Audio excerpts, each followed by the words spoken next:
Today we're going to be talking about adding bleh. There it is. That's the one. Cut 2. Today we're going to be talking about adding and keeping anemones in the reef tank. So we're going to talk about pretty much everything you need to know about keeping anemones in your reef tank, big or small. We're going to talk about acclimation, eating, hosting. We're going to talk about dangers and just really cool things about anemones. Maybe you didn't know before. Maybe you did. And anyways, this is going to be a fun one because we're going to get to look at these anemones swaying back and forth.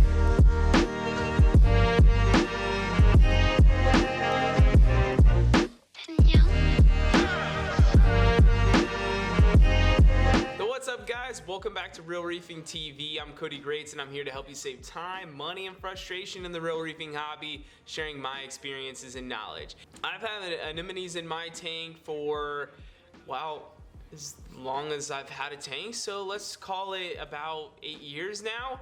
And what, are you laughing? No. Have I ever had an anemone die? No, they always do really well. Yeah, anemones do really well in my tanks, and I think it's just a matter of providing them the right conditions to succeed. So we're gonna be talking about that in this episode. If you're new to this channel, consider hitting that subscribe button and subscribing to this channel. There's new videos coming out on the weekly for you guys to improve your tanks, save you money, hopefully save you that frustration, and save you a little bit of time as well. So let's talk about some of the anemones that are common to the reef tank hobby. So first you have rose bubble tips. I think these are by far the most popular just because they're brightly colored. A lot of them will definitely have that red in them. Obviously that's where the rose part of that comes from. But they'll also have some green in them. And if you get crazy, there's those like starburst ones, and those are getting fairly expensive. You can also get green bubble tip anemones, and the bubble tip comes from the fact that they have little bubbles on the ends of them, on the ends of the tentacles. There's also sea bay anemones. I find these to be very easy to keep. Typically they're white or tannish with little blue or purple tips on the ends of them. They get fairly large in the reef aquarium, so be careful where you place them. Additionally, there's like condi anemones. I've never had one of those before, but you could definitely go that route as well. I just recommend that you do your research before buying one. And then there's carpet anemones. Carpet anemones are also common in the reef tank hobby, but they are very aggressive. So if you got a favorite fish, they very well could eat it, and it could be an expensive meal for the carpet anemone. So I'd probably just stay away from those unless you got a big predator tank.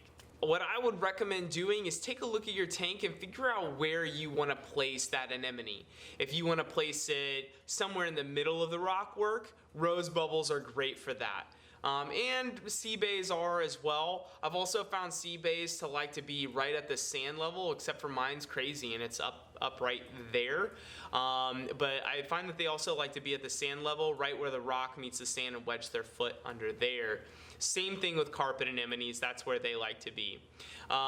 Rose bubbles, like I said, in the middle of the rock work, they like to just wedge their foot right down into a rock and kind of wedge themselves in that way.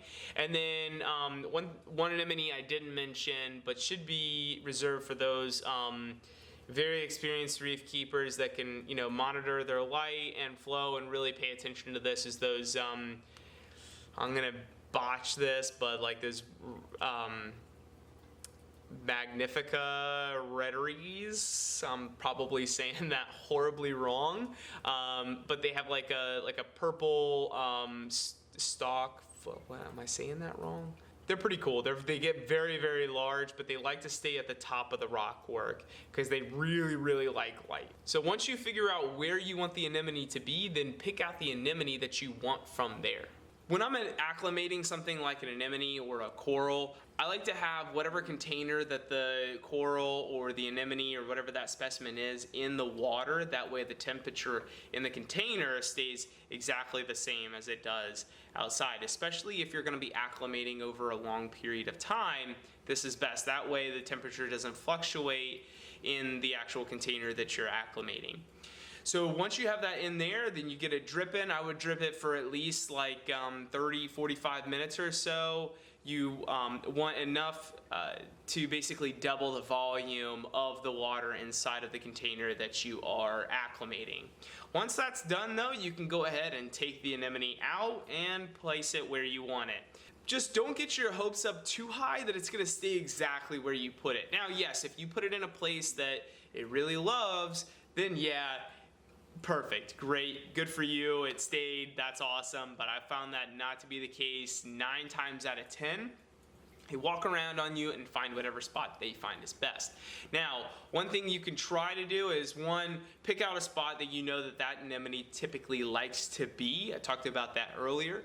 But another thing that you can do is cut off all your flow for like a half hour, especially like your power heads. You could shut those off overnight and let it get settled in and let it get anchored in.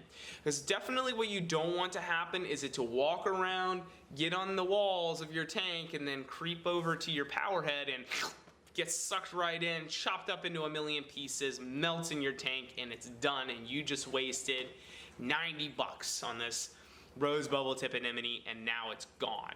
So now it's just bubbles floating around in your tank. That's just a mess you don't want to have to clean up. So I recommend when you buy an anemone, overnight, shut off the power heads, come back in the morning, see if it's kind of anchored in there, and then you can go ahead, turn the power heads on and get the flow running. If you see it start to walk around again, just keep a very close eye on it. Definitely don't want them jumping into those power heads. One thing I have seen that's pretty cool, not affiliated whatsoever, but Malev's Reef, I'm saying that right, he's got some of these like acrylic cages that he puts around his MP40s. Those seem to work out pretty well for him. So maybe check out those. All right, now let's talk about keeping your anemone. One thing they need is light. That is their main source of food. So you definitely want to keep the tank lit at an adequate level. Your anemone will typically try to find the appropriate level of light. So if it's walking around, it could be trying to find where it's happy as it regards to light. So the anemones live just like your corals do off that zooxanthellae algae that is. Come on. Un momento, please. Wait for it. Let there be light. Okay, so the anemones live with the zooxanthellae algae, symbiotic algae in their tissues. That's what creates their energy source, so the light is very important. Now, saying that to say you can also keep them alive by feeding them, and they will grow so much faster. I had a sea bay anemone that was about that big grow to about that big in the course of a year just by feeding it scraps. If I had a let's say this. If I had a dead fish in the tank, I just take that fish and like if it was too big, I'd like cut it up and then put it and stick it in the anemone. And I'd also like sing the Lion King Circle of Life every time I did that, but that's a side note. Now talking about light, if there's a good amount of light, you'll definitely see a dark, rich color within the anemone. But if there's not enough light, you'll see it start to like lighten up and get lighter. So those, watch out for those signs. Look for those signs to see if your anemone is looking healthy or if it's not. And if it's shriveled up for a long period of time, that's not a good sign. If it's out and swaying around, good deal. All right, so let's talk about what we all want to hear about. Hosting. Do not get your hopes up like so super high that you've got this anemone, you have clowns, and now you got this anemone and they're gonna jump right in there. Unfortunately, that's not the way that it works. Too often I've seen it happen where I have anemones and I get a new clownfish or something like that, and it's like a year before they jump into the thing. Now I'm not trying to discourage you. I just want to set proper expectations that it's not a guarantee that your clown is going to jump into your anemone. Sometimes it takes quite a while for that to happen. Now there's a couple things you can do to help the odds. Certain clowns like certain type of anemones. So if you're looking for that, just search which clowns, just do a Google search. That's how I look up a lot of stuff, is just doing a Google search for it. There's lots of forums out there. These questions have been answered many, many, many times.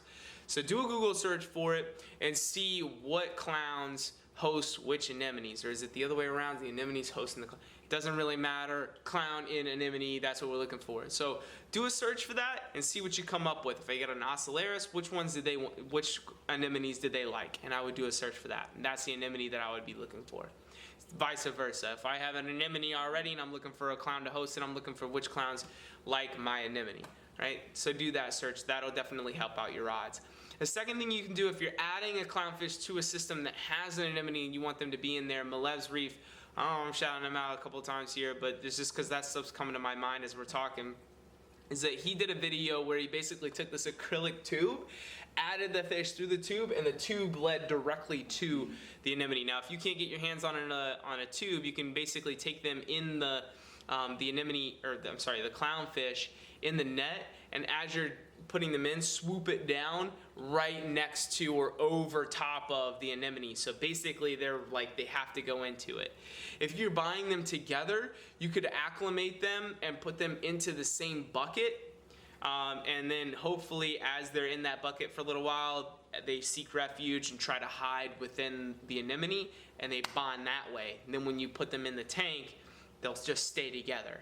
So those are a couple of tips that you can do to help your clownfish get hosting your anemones as soon as possible. But again, don't be heartbroken if they don't do it right away. Mine are, like I said, on that side of the tank, hosting that leather over there. So, and then they also do the mushrooms down below. They just like to swim in that stuff.